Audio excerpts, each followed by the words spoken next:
rejeté, il pouvait dire bon, ça va, je n'ai pas appris jusqu'à la croix. Je rentre au ciel. On pouvait dire déjà que nous sommes sauvés. Non. Il fallait qu'il parte, même s'il était né, il fallait que la dette soit payée. C'est à ce moment-là que cette grâce a totalement commencé. Ou sinon, lui-même était déjà la grâce, et il haïssait cette grâce, il a montré cette grâce, même lorsque, c'est vrai, il est né sous la loi, et il a même lui aussi célébré la Pâque juive, pas seulement la Sainte Seine qu'il a instituée. Et nous voyons la femme adultère. Lorsqu'ils sont arrivés, en fait, cette femme-là, elle doit être lapidée parce qu'elle a commis l'adultère. Donc, qu'est-ce que le Seigneur a réalisé là envers de cette pauvre péchère? C'était la grâce. Oui. Alors, ça ne pouvait pas sauver des générations. Cette femme a eu cette grâce. Et pour que les générations soient sauvées, le Seigneur doit normalement mourir. Il doit mourir parce que c'était la sentence de nos péchés. Et lui a accepté de prendre notre place. Et tout le monde qui vont maintenant voir, ce sont eux qui ont saisi cette grâce-là. Et nous voyons, avant que le Seigneur soit crucifié, même lorsqu'il est ressuscité, que l'Église n'a pas encore eu lié. C'est quand il lui donne l'ordre, ne sortez pas de Jérusalem. Soyez réunis. Jusqu'à quand? Jusqu'à ce que les consolateurs soient venus. Est-ce que l'Église pouvait aussi exister avant l'avènement du Saint-Esprit? Non. Il fallait que le Saint-Esprit vienne. Puisque le Seigneur n'avait pas encore été glorifié. Puisque le Seigneur n'avait pas encore été glorifié. Donc, sa crucifixion, sa résurrection, son ascension, nous avons vu. Mais là, le Seigneur n'est pas encore parti du tout.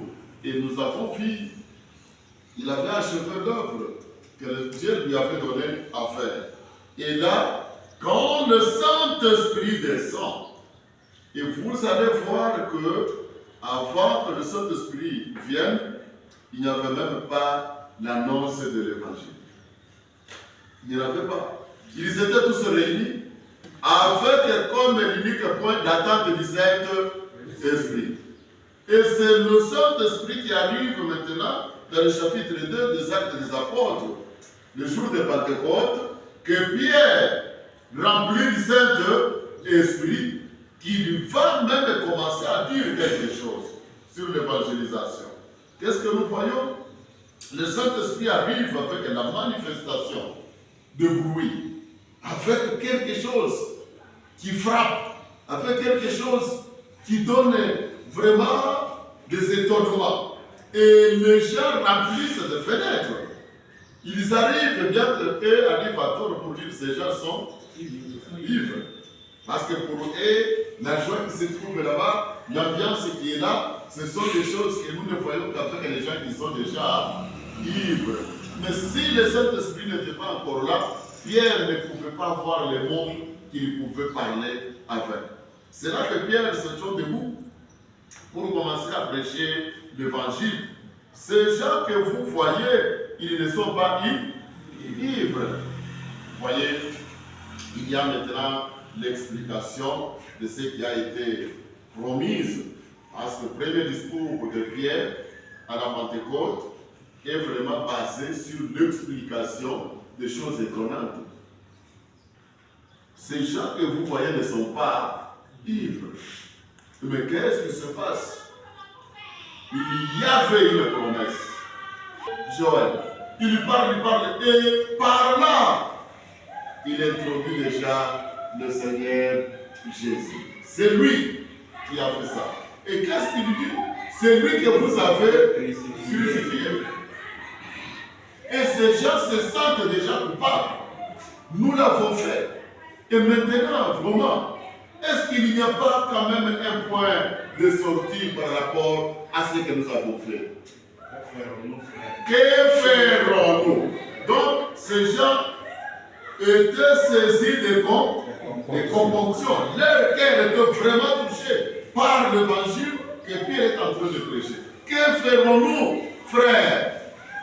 Et vous voyez, répentez-vous et soyez baptisés. C'est le jour où il y a le baptême individuel. Et là, nous voyons que un miracle que le Seigneur lui-même n'a pas fait quand il était sur la terre doit être opéré. Il est rappelé, si vous avez la foi, vous ferez de miracles plus que ce que vous voyez là. Parce qu'aujourd'hui, le miracle qui est considéré, c'est quand on voit un paralytique marcher. C'est quand on voit un malade guéri. Et c'est quand on voit un pauvre, le plus grand pauvre, avoir l'argent. Et c'est quand on voit un fou et qui sera devenu dans la normale. Et là, oui, bon, bien sûr, ce sont aussi nos miracles, mais le plus grand miracle ici. Frère Jean, est-ce que tu connais? Oui. Le plus grand miracle qui est ici, en Actes des Apôtres. Après que Pierre ait prêché l'évangile, Il y a plusieurs âmes qui étaient sauvées.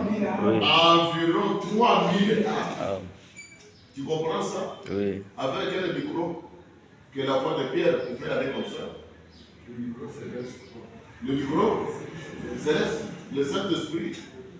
Et depuis là, il y a des croisades qui se font aujourd'hui. Est-ce qu'il y a 3000 âmes? Et même le 3000 âmes environ, c'est plus. Et nous voyons quoi? Ce n'est pas Pierre qui le fait déjà. Ni personne d'autre. Parce qu'il est dit, et le Seigneur a ajouté chaque jour à l'église. C'est là même le début de l'église. Et jusqu'à ce que nous aussi nous sommes là, jusqu'à ce que nos enfants sont, ça part comme ça. C'est ça la dispensation que nous avons. Jusqu'au dernier. Et nous avons contribué quelque chose. Non. Hein? Nous avons payé l'argent. Non. Non. Ici, tout ce qu'on nous demande pour appartenir à cette grande famille, ici seulement, c'est la foi en Jésus-Christ. De quoi? C'est cette dispensation que nous avons. Lorsqu'il est nommé comme la grâce, même croire dont il est question, ça vient de nous. Non. Même la foi dont il est question, ça vient de nous. Non. Donc, ici, la loi pesait sur nous. Et c'est l'Écriture qui nous condamnait. Faites ça et tu vas vivre. Mais le Seigneur, à la croix, il a effacé là cette Écriture qui nous condamne. Et maintenant, mes bien-aimés dans le Seigneur, lorsque nous regardons cette grâce qui nous est donnée, cette grâce qui n'a rien demandé, qu'est-ce que les gens disent? Ah, le Seigneur Jésus était mort, moi je n'étais pas encore né. Et comment il est mort pour moi? Et d'autres personnes disent, ah, le Seigneur, on dit que c'est un blanc, il est mort. Comme il prennent toujours dans l'évangile, je suis venu pour le brebis d'Israël égaré. Et les autres disent, non, celui-là est venu, et non pour moi, et non pour nous. C'est là qu'il fait un problème. Mes chers frères, lorsque nous avons parcouru toutes nos dispensations qu'on vient de voir, il y a Dieu qui est en train d'agir. Même maintenant, à ceux-là qui pensent encore que c'est une illusion, c'est une réalité. Et c'est une vérité. Et si tu ne saisis pas cette occasion, pour toi et pour ta famille, et pour tout le monde, alors tu risquerais de regretter. Le moment est favorable jusque-là. C'est la grâce comment? Chers frères, Le salaire du péché, c'est quoi? C'est la mort. L'homme qui a choisi de vivre loin de la face de Dieu, l'homme qui a toujours failli, l'homme qui n'a rien fait. Nous voyons en Genèse, il y a une promesse. Et cette promesse que Jean va dire plus tard, l'agneau bien préconise avant la fondation du monde. C'est celui qui s'est maintenant révélé ici. Dieu connaissait déjà, même si que je fais quoi avec cet homme, il ne parviendra jamais à la réalité, à la vérité, pour être sauvé. Et c'est Dieu qui prépare encore le salut de l'homme. Et après, il vient nous présenter seulement son fils. Voilà, il est maintenant, je l'envoie vers vous. Comme il l'a fait avec le fils d'Israël, lorsqu'il y a un jugement avec le serpent. Nous voyons là, en Jean chapitre 3, lorsque vous montez dans le verset 14, vous trouvez que comme Moïse éleva le serpent de rein au désert. Mais voyez mes frères, c'est là qui était guéri.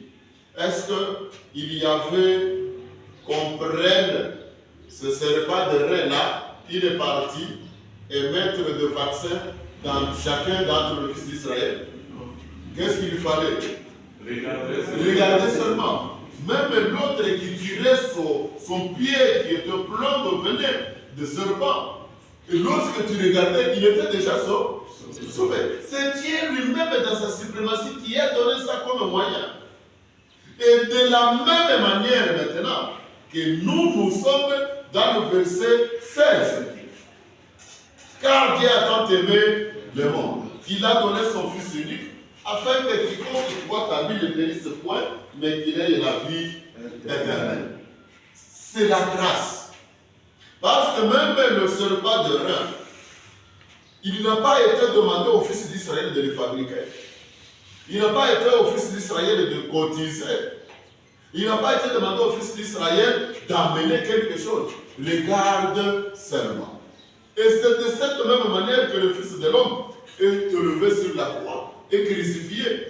Et si tu crois, tu es sauvé. Mais comment négliger ce moyen-là? Comment les autres, jusqu'à présent, ne veulent pas s'approcher? Et l'autre voit que c'est trop vulgaire vraiment pour que nous soyons sauvés. Pour eux, il fallait qu'il y ait quelque chose de concret selon eux. Avoir un Jésus qui va peut-être descendre comme ça, boum, et tout le monde le voit. Voilà, croyez, non, il est descendu miraculeusement. Et là, c'est lui. Non. Mes chers frères, voilà l'agneau de Dieu qui ôte le péché du monde.